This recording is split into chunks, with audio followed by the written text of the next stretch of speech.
Bon matin tout le monde, on m'entend bien? Parfois le micro ça se perd dans la barbe, fait que c'est pour ça c'est. Ouais, l'auteur est bonne, je vais peut-être juste mettre l'angle.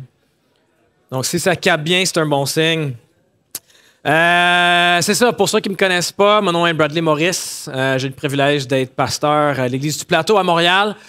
Depuis quand même un bon 12 ans, je pense, maintenant. On a commencé l'Église en 2014 avec des amis qui sont ici avec nous, invités spéciaux. Fait que c'est le fun de voir des originaires de cette Église-là.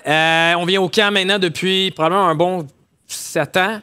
J'étais effrayé la première fois, mais maintenant, c'est comme chez nous. Fait que, on a bien adapté notre vie à la vie du camp. Mon épouse Émilie, puis on a 3 enfants qui sont au camp, dont un qui est staff, qui est quand même le fun, de se faire servir par son enfant. Ça fait du bien. Un petit switch de temps en temps, c'est pas mauvais, je vous dis. On va voir si elle garde des habitudes jusqu'à chez nous, mais... Fait que mon plan pour nous, cette semaine, en fait, je fais pas mal la même chose à chaque année. Les matins, je prends un livre, puis on garde 5 prédications sur un livre de la Bible ensemble. Puis là, les soirs, afin de donner quelque chose de différent, on regarde, toujours dans la parole évidemment, mais on regarde un personnage dans l'histoire de l'Église, de qui on peut s'encourager, de qui on peut s'inspirer, parce que, j'aime beaucoup l'histoire de l'Église, on a beaucoup à apprendre de ceux et celles, comme on va voir, qui nous ont précédés. Fait que ça fait du bien un peu de voir des modèles. Fait qu'on fait ça les 3 soirs ensemble, lundi, mardi, mercredi. Puis là, pour les matins, on est dans un livre de la Bible. Puis le livre que j'ai choisi, un de mes préférés, je pense que c'est un peu typique, les pasteurs disent toujours ça, mon livre préféré. On n'entend jamais quelqu'un dire « j'haïs ce livre-là, mais on va le voir quand même ». J'avoue que ça sonne un peu cliché de le dire, mais pour le vrai, le livre de 1 Pierre, c'est un de mes livres préférés parce que c'est presque un manuel pour comment le Québécois chrétien devrait vivre à cette époque.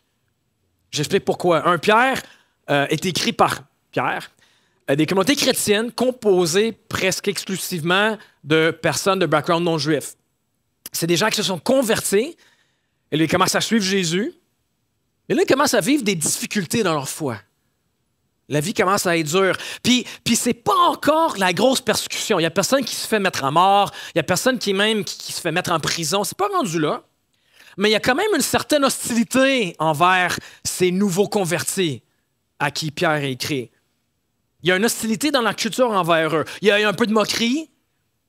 Il y a un peu de résistance par des gens pour qui ça fait aucun sens, Jésus-Christ, la foi chrétienne. Ces chrétiens-là étaient mal vus pour leurs convictions. Ils avaient des valeurs qui clashaient solides avec la culture environnante. Et là, ça commence à produire des frictions avec les voisins, avec les amis, avec leur job. Au mieux, ces chrétiens-là étaient vus comme des extraterrestres. Mais au pire, ils étaient vus comme un danger pour la société. Donc oui, bref, on parle d'une situation qui est très, très similaire à la nôtre. Alors, Pierre écrit une lettre pour encourager, pour équiper, pour expliquer à ces gens-là comment vivre leur foi dans un contexte, dans un monde où la foi fait aucun sens et où ils peuvent vivre la résistance pour leur foi. Alors, quelle grâce que Dieu nous donne pour des gens vivant peut-être des défis similaires, des instructions de Pierre qui ne peuvent pas être plus pertinentes. Donc, on va commencer au chapitre 1. On va lire ensemble 1 Pierre, chapitre 1, les versets 1 à 12. Je vous donne un instant pour tourner ou scroller là.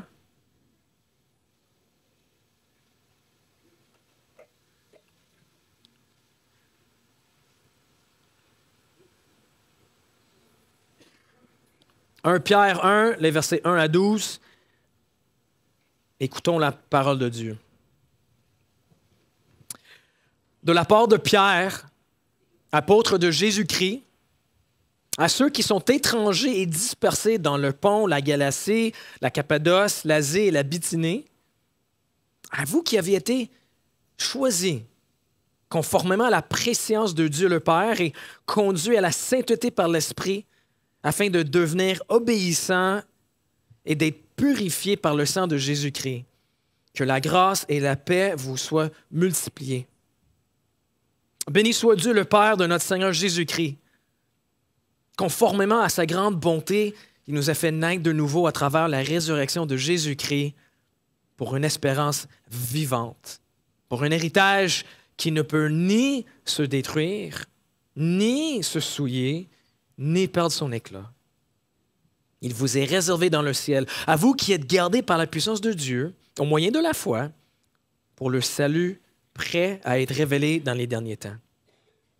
C'est ce qui fait votre joie. Même si maintenant, puisqu'il le faut, vous êtes pour un peu de temps attristés par diverses épreuves. Ainsi, la valeur éprouvée de votre foi, beaucoup plus précieuse que l'or, qui est périssable et que l'on soumet pourtant à l'épreuve de feu, aura pour résultat la louange, la gloire et l'honneur lorsque Jésus-Christ apparaîtra. Vous l'aimez sans l'avoir vu. Vous croyez en lui sans le voir encore et vous vous réjouissez d'une joie indescriptible et glorieuse parce que vous obtenez le salut de votre âme pour prix de votre foi. Les prophètes qui ont parlé de la grâce qui vous est réservée ont fait de ce salut l'objet de leur recherche et de leur investigation. Ils cherchaient à découvrir l'époque et les circonstances indiquées par l'Esprit de Christ qui étaient en eux lorsqu'ils attestaient d'avance les souffrances du Messie et la gloire dont elles seraient suivies. Il leur a été révélé que ce n'était pas pour eux-mêmes, mais pour vous qu'ils étaient au service de ce message. Les hommes qui vous ont prêché l'Évangile par le Saint-Esprit envoyé du ciel vous ont maintenant annoncé ce message dans lequel les anges eux-mêmes désirent plonger leur regard. Amen. Jusqu'ici, la parole de Dieu. Pierre va éventuellement nous donner des conseils et de la sagesse pour comment vivre sa foi dans un monde hostile à la foi, dans un monde non religieux. Mais ce n'est pas exactement là où il choisit de commencer. Regardons ensemble rapidement la structure de ce qu'on vient de lire. Les versets 1 et 2, c'est une introduction super riche, une très belle théologie, des belles doctrines, ça vaut la peine de la relire et la méditer peut-être plus tard. Versets 3 à 5, on voit un rappel des bénédictions incroyables que le chrétien a reçues de Dieu. Et là, les versets 6 à 9, on parle des preuves que ces gens vivent à cause de leur foi. Et qu'est-ce qui fait que le chrétien va pouvoir rester debout, rester solide malgré les épreuves? Bien, c'est le verset 6, c'est la joie. C'est ce qui fait votre joie.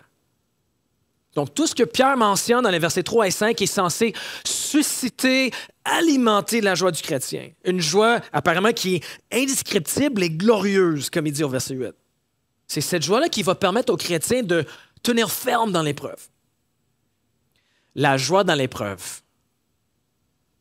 On a-tu tanné d'entendre parler de la joie dans l'épreuve? Honnêtement, je serais tenté de décrocher même juste là. Un, parce que peut-être on entend souvent. Deux, on n'aime pas ça de parler d'épreuve. Et trois, ça ne semble pas vraiment faire du sens. T'sais, joie, épreuve, on l'entend, oui, mais ça semble être un peu irréaliste.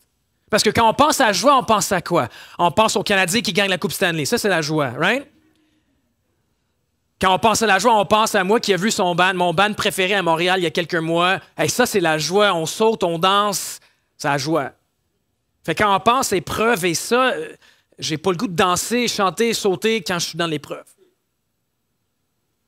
Oui, dans la foi chrétienne, on vit ce genre de joie parfois, c'est vrai. Mais quand l'épreuve vient, bang, ça, c'est parti. Mais ici, Pierre semble mettre son doigt sur un autre type de joie. Une joie qui est peut-être moins exubérante, moins expressive, mais qui est tout aussi puissante. Je vous donne un exemple. Imagine que ton patron, un jour, la semaine prochaine, il n'aime pas le travail que tu fais et il se met à t'insulter, à te crier dessus, à t'engueuler. C'est pas le fun, ça? Mais imagine que 2 jours avant, il y a quelqu'un qui t'a fait une offre d'emploi pour la même job, mais pour 3 fois le salaire. Comment tu vas réagir? Ben, c'est pas le fun de se faire engueuler, mais pendant qu'il est en train de t'insulter, tu vas avoir, on va dire, comme un petit sourire à l'intérieur. Tu vas dire, c'est pas le fun, mais moi, je connais quelque chose que lui ne connaît pas qui change tout. Right? Ou disons, situation semblable, la semaine prochaine, ta maison prend feu. Tu perds tout. C'est un peu plus sérieux. Là, tu vas pleurer. C'est épouvantable. Mais là, imagine qu'une semaine avant, tu viens d'apprendre le décès d'un lointain membre de la famille qui t'a laissé 10 millions de dollars. Hey, tu vas quand même pleurer la perte de ta maison. Il y a des choses que même l'argent ne peut pas remplacer. Mais, à travers les larmes, tu vas quand même pouvoir te rappeler que j'ai quelque chose qui m'a été donné qui va m'aider pas mal avec ça. Il va avoir, on va dire, un petit sourire à l'intérieur. Un accès à une réserve de contentement qui va te permettre de passer au travers de cette souffrance. Ça, c'est la joie dont Pierre parle ici. Et c'est ça qu'il veut nous donner avec ce petit texte. Il veut nous donner accès à une réserve de contentement, un paquet de vérités qui peuvent être pour nous une source de contentement qui va nous permettre de sourire de l'intérieur, même quand vient l'épreuve. Puis on va quand même pleurer, on va quand même souffrir. Ça ne fait pas disparaître la souffrance, mais ça peut la relativiser. Ce sourire intérieur. C'est ce qu'on va discuter ensemble ce matin. Où se trouvent ces vérités, selon Pierre? 3 endroits.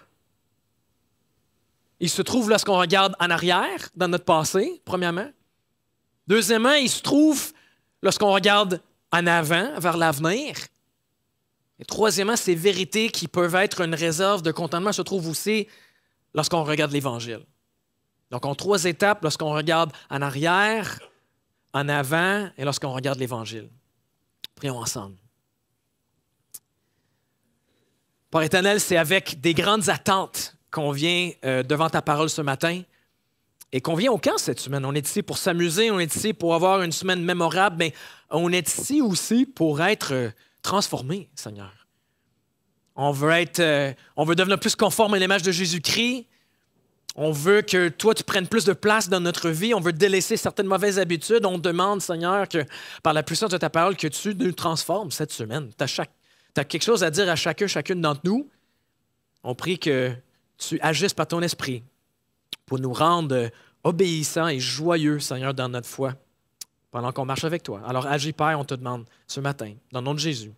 Amen. Donc, Pierre commence en nous poussant à garder en arrière. Je relis le verset 3. Béni soit Dieu le Père de notre Seigneur Jésus-Christ. Conformément à sa grande bonté, il nous a fait naître de nouveau à travers la résurrection de Jésus-Christ pour une espérance vivante. Pierre rappelle le chrétien de ce qui lui est arrivé lorsqu'il est devenu un chrétien. Il a connu le changement le plus profond, la transformation la plus puissante, la plus surnaturelle imaginable. Le chrétien a vécu une deuxième naissance, une naissance spirituelle. Alors, si tu es chrétien ce matin, c'est parce qu'à un moment donné, par la grâce inouïe de Dieu, tu as réalisé qu'il y avait un problème avec ta première naissance. Physiquement, tu avais de l'air bien correct. Tu avais de l'air vivant, mais spirituellement, tu étais mort. T'sais, on peut avoir la meilleure santé possible, on peut être athlète au niveau olympien, et pourtant, on peut être mort, spirituellement parlant, à cause du péché. T'sais, le péché, vous savez probablement, péché dans la Bible, c'est comme un genre de virus. Le péché, c'est comme un genre de pollution qui nous détruit de l'intérieur. Et oui, le péché, c'est aussi quelque chose qu'on peut faire dans nos actes, mais le péché, c'est plus que juste ça. La Bible explique que c'est aussi la condition qui habite chaque être humain. C'est ce qui fait que chaque être humain, peu importe son âge, sa religion, son ethnicité, commence à vivre avec le même problème. Il est spirituellement mort. Et parce qu'il est spirituellement mort, il est insensible à Dieu, il est incapable de lui plaire, il est indifférent à sa beauté. Voilà pourquoi ce que Pierre dit ici est si incroyable et si beau. Il dit ici, il existe une solution. Il existe une solution au plus grand problème imaginable de l'humanité. On peut naître de nouveau. En Jésus-Christ, par la foi, on peut vivre une deuxième naissance. On peut avoir la vie spirituelle qui nous rend sensibles à Dieu, qui nous permet de lui plaire pour qu'on puisse voir sa beauté. Donc ici, dans cette section, Pierre nous invite à célébrer avec lui cette grâce hallucinante donnée par Dieu. Et donc, quelle raison de remercier Dieu, quelle joie de célébrer ça avec lui. Mais tout ça est aussi un rappel de notre condition avant Jésus. C'est le concept de nouvelle naissance nous dit qu'avant que tu rencontres Jésus, on n'était pas juste quelqu'un qui avait juste besoin de l'aide de Dieu. Je ne sais pas comment vous voyez ça, votre vie avant Jésus, mais ici, ça ne dit pas qu'on était juste des gens qui avaient besoin d'un petit coup de main de Dieu. Non, ça dit qu'on était morts. Pas juste un petit coup de main de Dieu, on n'avait même pas une main pour prendre la sienne. C'est ça quand tu es mort. C'est pas comme si tu recules en arrière avant Jésus, c'est pas comme si tu étais comme sur le point de te noyer dans l'océan, dans un péril incroyable, quand soudain, Jésus t'a lancé une bouée de sauvetage. C'est pas ça l'image ici. L'image est plutôt que on s'était noyé. C'était fini. On est mort au fond de l'océan. Et là, lorsqu'on était mort, noyé au fond de l'océan, tout à coup, Jésus, par sa grâce, descend pour nous donner la vie. Par sa résurrection, il nous permet de ressusciter et là, on est de nouveau. On sort du gouffre de l'océan, de notre noyade avec une nouvelle naissance. Merci Seigneur. C'est ça l'image d'une nouvelle naissance. Quelle joie ça! Surtout lorsqu'on réfléchit à notre rôle dans notre nouvelle naissance. Tu sais, quel rôle un homme mort au fond de l'océan, noyé, peut-il jouer dans sa propre naissance? Ça ne fait pas grand-chose. Ou pense à une naissance physique. On est à l'hôpital, maman vient d'accoucher, on ne dit pas bravo au bébé. On s'entend? Bébé, il ne fait pas grand-chose. Parfois, même il résiste la job, ça complique la chose. Non, on dit bravo maman, on dit bravo au personnel de la santé. Mais le bébé, il prend zéro crédit pour l'affaire. Même chose pour nous. On a une nouvelle naissance. Naître de nouveau implique que c'est Dieu seul qui le fait. Tout le mérite lui revient, toute la gloire à lui seul. C'est pour ça que Pierre insiste au verset 3 que c'est conformément à sa grande bonté que quelqu'un aurait été né de nouveau. Donc Pierre nous invite à méditer sur cette nouvelle naissance, afin que ça puisse faire partie de cette réserve de contentement, de se rappeler de cette réalité-là. Pour qu'après une mauvaise journée, une mauvaise semaine, une mauvaise saison, au sein d'une grande épreuve, ça permet en partie à se sourire à l'intérieur. Pas pour que ça enlève la douleur, évidemment, mais ça peut la relativiser. Tu vas dire, ah, ça fait mal en ce moment, mais sais-tu quoi? Moi qui étais mort, moi qui étais spirituellement au fond de l'océan, noyé, aucun espoir, tout était fini. Moi, par la grâce de Dieu, j'ai reçu une nouvelle naissance. Et je vis aujourd'hui à cause de lui une nouvelle vie, une nouvelle relation avec Dieu, avec des nouveaux désirs. Et là, à travers les larmes, on peut avoir un petit sourire en dedans. Donc Pierre, il commence là. Il commence en arrière. Mais là, rapidement, il switch pour regarder à l'avenir. Deuxièmement, il nous pousse à regarder en avant. Les versets 3 à 4 passent à l'avenir. Il nous a fait naître de nouveau à travers la résurrection de Jésus-Christ pour une espérance vivante, pour un héritage qui ne peut ni se détruire, ni se souiller, ni perdre son éclat. Il vous est réservé dans le ciel. Donc on parle ici, l'espérance vivante du chrétien, son héritage, on parle ici de la place qui est réservée pour le chrétien au ciel. Et peut-être que ce n'est pas nouveau pour moi, mais c'est primordial de se rappeler que quand on parle du ciel, on ne parle pas d'un endroit mystique, magique, en haut des nuages où on va flotter un peu pour l'éternité. Le ciel, en tant que demeure pour le chrétien à l'avenir, c'est ici. Pas au camp, pas juste au camp, mais sur toute la terre. Sur la terre, un lieu physique, renouvelé, une terre parfaite, sans pollution, sans péché. C'est ça ce que ça veut dire quand ça parle du ciel. Donc, une place est réservée pour le chrétien au ciel, c'est-à-dire littéralement le ciel sur terre, ici, dans un endroit incomparable. Regardons comment Pierre nous décrit cet endroit-là. Il dit que cet héritage ne peut pas se détruire, Donc, le ciel sur terre, le demeure du chrétien ici sur terre à l'avenir, ne va jamais disparaître ou connaître un déclin. En fait, c'est le seul royaume de l'histoire qui ne va jamais finir en cendres. C'est l'exception à la règle. C'est un héritage qui ne peut pas non plus se souiller. Pourquoi? Parce qu'aucun péché va être là. Imagine un endroit, aucun péché y sera, aucune corruption, aucun mal. Et là, peut-être le plus fou, cet héritage ne peut pas perdre son éclat. Cette place, cet endroit, cet héritage-là ne peut jamais perdre son éclat. Pour moi, c'est cette description-là qui me frappe le plus. Parce qu'ici-bas sur Terre, tout perd son éclat éventuellement, right? Ta journée à plage aujourd'hui va être plus magique que vendredi. Pourquoi? Parce que rendu vendredi, tout plaisir s'use un peu. Tout plaisir s'use. Moi, mon plaisir le plus grand au monde, plaisir humain, on va dire, c'est manger à un bon resto.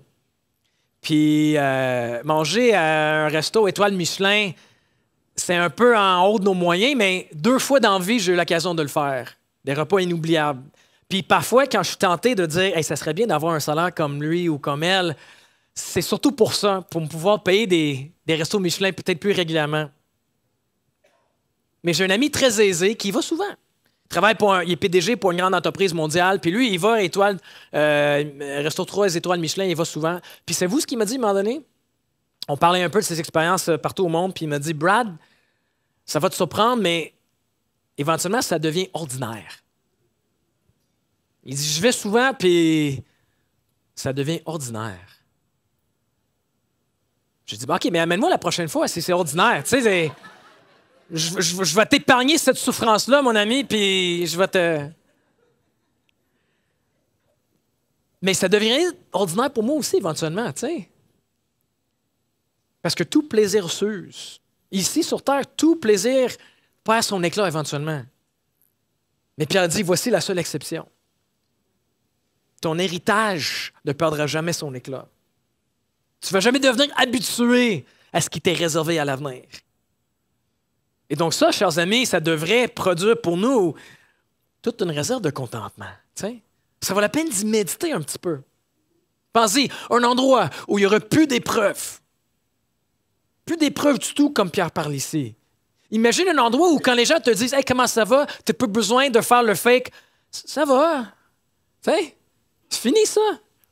Plus besoin de faire comme le gros soupir avant.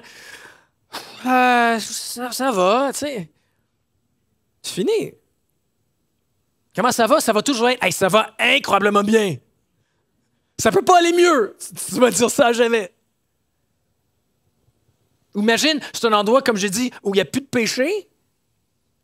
Le mot pardon n'existera plus. Je te pardonne, je te demande pardon, peux-tu me demander pardon, s'il te plaît? Ou, tout ça, un mot banni. C'est fini, pardon. Accordé, reçu. Fini les pensées impures. Fini les luttes. Fini. Il est où, Alex? Fini les distractions dans l'adoration. Alex, merci tellement de nous avoir dirigés dans la présence de Dieu. Ce qui me gosse le plus quand je loue le Seigneur, c'est que malgré ce qui est présenté en avant, parfois ma pensée va ailleurs. Tu sais? Hey, on a-tu du lait demain? Ah non, on a besoin d'aller à l'épicerie. Puis ça vient d'où, ça? J'ai tout pour être dans la présence de Dieu, mais ma pensée va ailleurs. Je déteste ça. En fait, c'est une des raisons pour lesquelles j'aime ça, élever ma main ou bouger mon corps un peu, parce que ça m'aide à être un peu plus concentré. Ça va être fini, ça aussi, les distractions dans l'adoration. Et peut-être le plus incroyable, plus de foi. Vous réalisez ça? La foi ne va plus exister.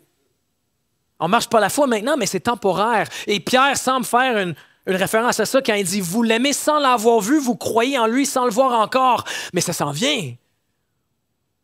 Hey, on va le voir, Jésus. Et on ne va plus jamais marcher par la foi. On va marcher par la vue. On va voir celui qui est le plus beau. On va voir le plus grand trésor de l'humanité.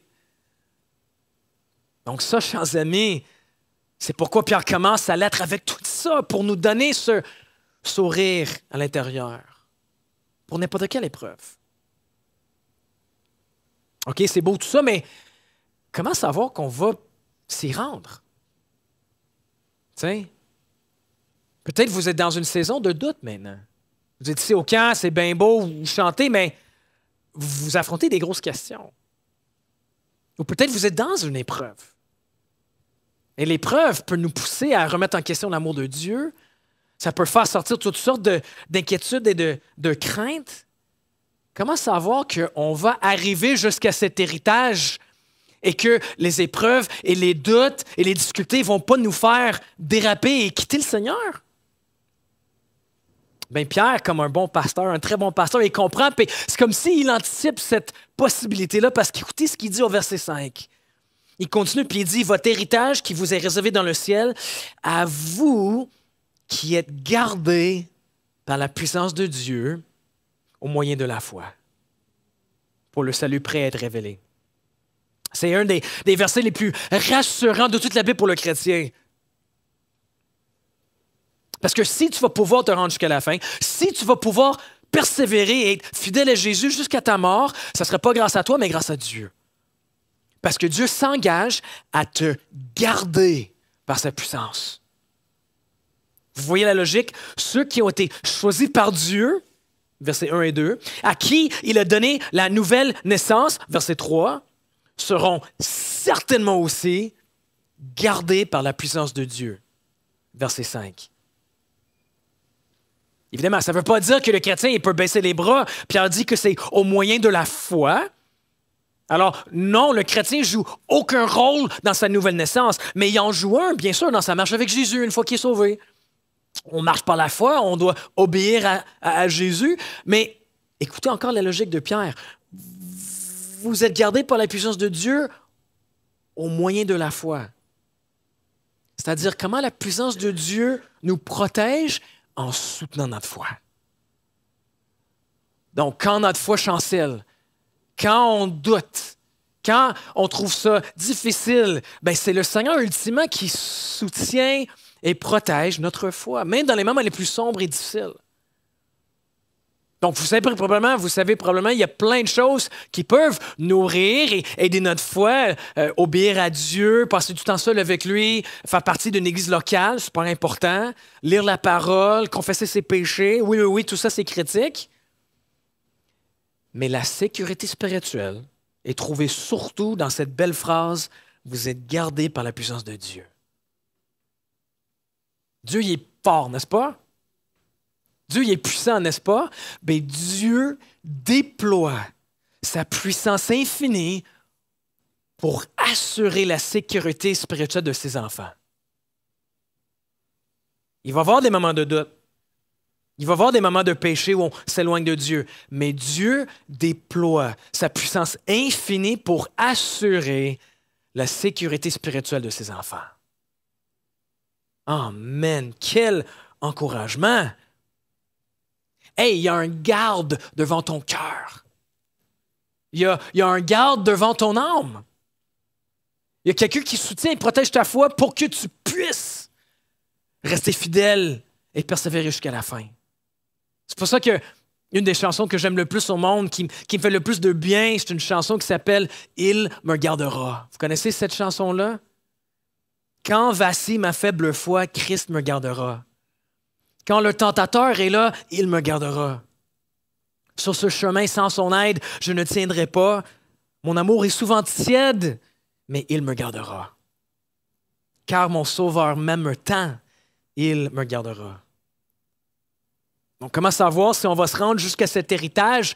Mais c'est parce qu'on est gardé par la puissance de Dieu. Donc, deux sources de contentement, deux moyens pour nous permettre de sourire à l'intérieur. On regarde en arrière dans le passé, on regarde à l'avenir, mais troisièmement, dernièrement, on regarde aussi à l'Évangile. Là, on est dans la fin de la section, dans les versets 10 à 12. Pierre explique que les chrétiens bénéficient de quelque chose qui a été annoncé il y a longtemps par les prophètes. Le message de l'Évangile. Je relis la fin du verset 12. Les hommes qui vous ont prêché l'Évangile par le Saint-Esprit envoyé du ciel vous ont maintenant annoncé ce message dans lequel les anges eux-mêmes désirent plonger leur regard. Le mot Évangile On l'entend peut-être souvent, je l'espère en tout cas. Vous savez, peut-être le mot évangile, ça veut dire littéralement bonne nouvelle. L'évangile, c'est une bonne nouvelle. Et Pierre utilise ce mot ici pour décrire la bonne nouvelle que Jésus est venu chercher et sauver le chrétien lorsqu'il était spirituellement mort. Lorsqu'il était, comme on a dit, noyé au fond de l'océan. Jésus, par sa mort et sa résurrection, a donné cette nouvelle naissance. Et donc, pour tous ceux et celles qui placent leur foi en Jésus, il va faire la même chose pour eux. C'est l'Évangile, c'est la bonne nouvelle. Mais ce mot évangile, c'était pas tant à savoir. Ce mot évangile, c'était pas quelque chose inventé par Pierre ou inventé par Paul. En fait, c'était un terme assez courant à l'époque. Évangile, en français, c'est une traduction du mot grec euangélion. Euangélion, c'est un mot très courant à cette époque-là. C'est un mot qui était utilisé pour signifier une nouvelle qui marquait l'histoire, une nouvelle qui changeait ta vie. Par exemple, on recule 500 années avant Jésus-Christ. La Perse est sur le point d'envahir la Grèce. Il veut conquérir la Grèce. Mais là, la Grèce a vaincu les Perses. Alors, qu'est-ce qui est arrivé? Bien, après la victoire militaire de la Grèce a envoyé des messagers pour apporter une bonne nouvelle, pour apporter un évangile à toutes les villes. Donc, à Athènes, à Sparte, on a envoyé des messagers, des évangélistes qui apportaient un évangile pour annoncer à tout le pays qu'il y a eu une victoire. Les gens ne savaient pas avant. Fait que les messagers, les évangélistes annonçaient à Athènes, à Sparte, puis ils disaient « Hey, on a gagné! Guys, on a combattu pour vous et on a été victorieux. Vous êtes libres. Vous n'avez rien à faire. On a gagné pour vous. Alors, vous ne deviendrez pas maintenant des esclaves de la Perse, comme était le risque avant. Maintenant, vous êtes libres. » C'est ça ce que ça signifie, un évangile. C'est la nouvelle de quelque chose qui a déjà eu lieu dans le passé, qui a été fait pour toi et qui change ta vie à jamais. C'est ça, un évangile. Alors, quand Pierre utilise le mot évangile, il l'utilise de manière très intentionnelle.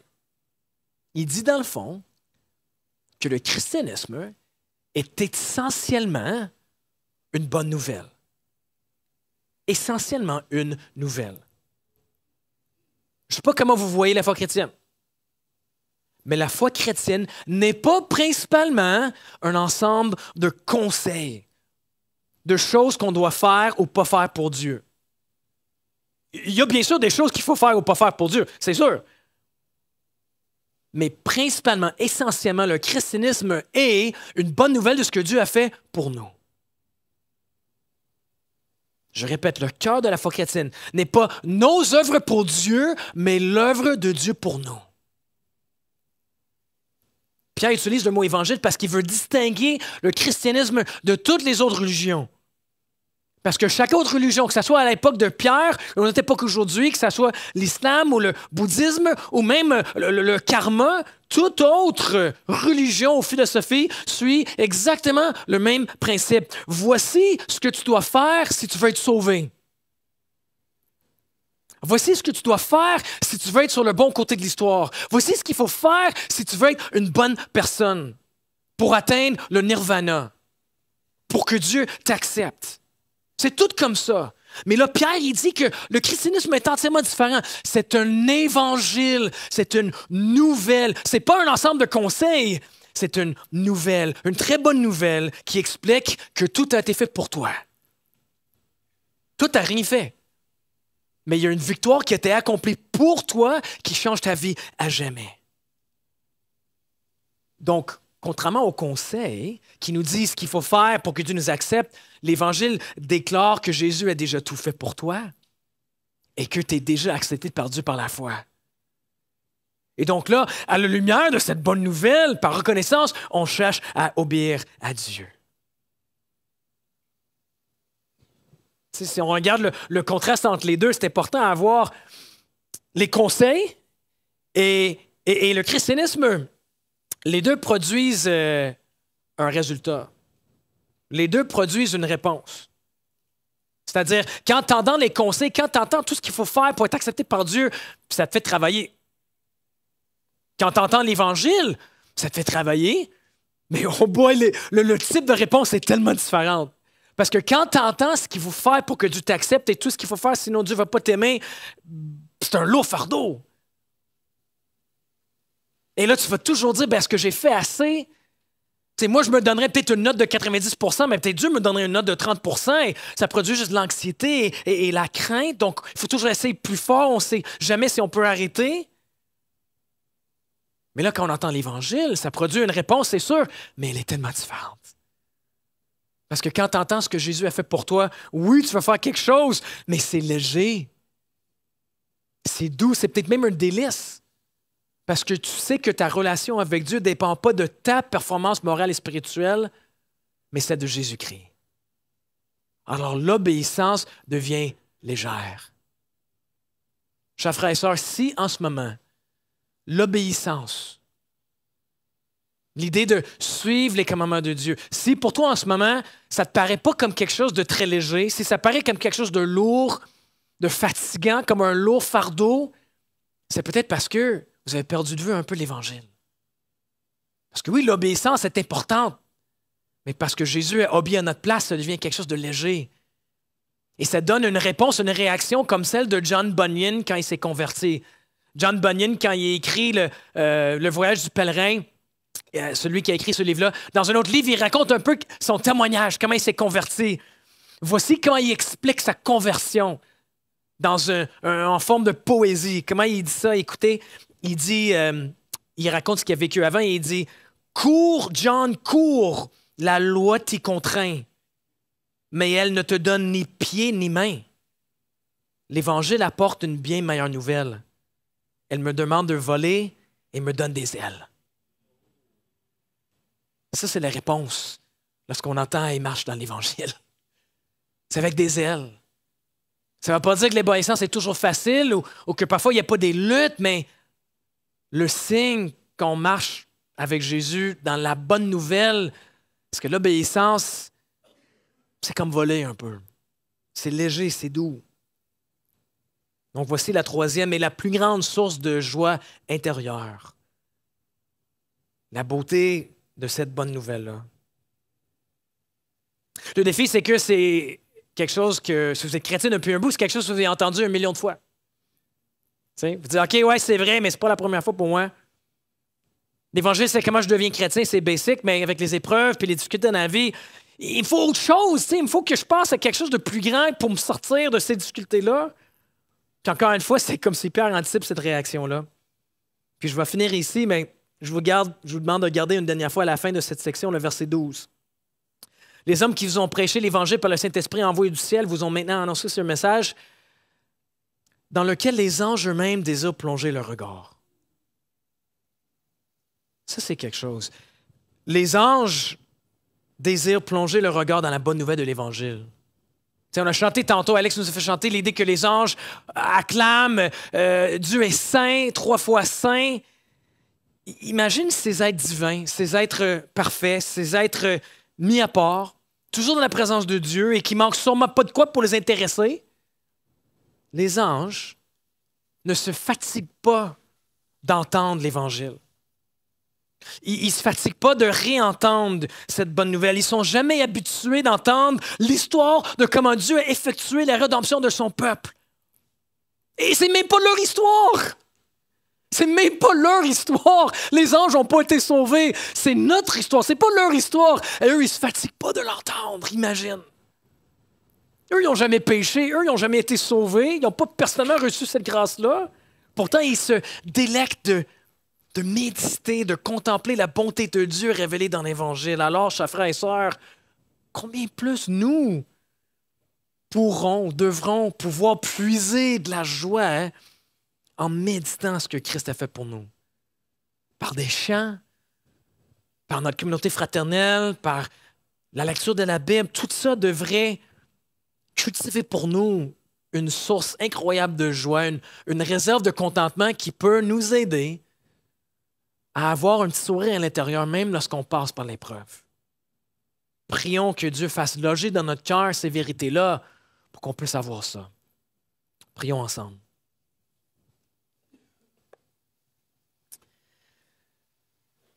Seigneur Dieu, merci que ces paroles qu'on retrouve en 1 Pierre ne sont pas juste des mots sur une page, mais c'est des vérités spirituelles que oui, ton Saint-Esprit peut et veut faire loger dans nos cœurs. Donc, on te demande, Seigneur, au nom de Jésus, de faire cette œuvre-là qui, pour nous, est hors de nos capacités. On te demande une œuvre surnaturelle d'écrire, de graver sur notre cœur ces vérités-là, de ce que tu as fait dans le passé, ce que tu feras à l'avenir et ce que tu fais dans l'Évangile pour nous, pour qu'on puisse avoir ce sourire intérieur, et pour que le monde puisse le voir et se poser la question, comment je peux avoir ce sourire-là moi aussi pour passer au travers des épreuves multiples dans la vie. Alors Seigneur, rends-nous ce type d'église, ce type de communauté solide pour qu'on puisse témoigner aussi de cela et voir le monde transformé par Jésus-Christ. On prie ça dans ton nom, Seigneur. Amen.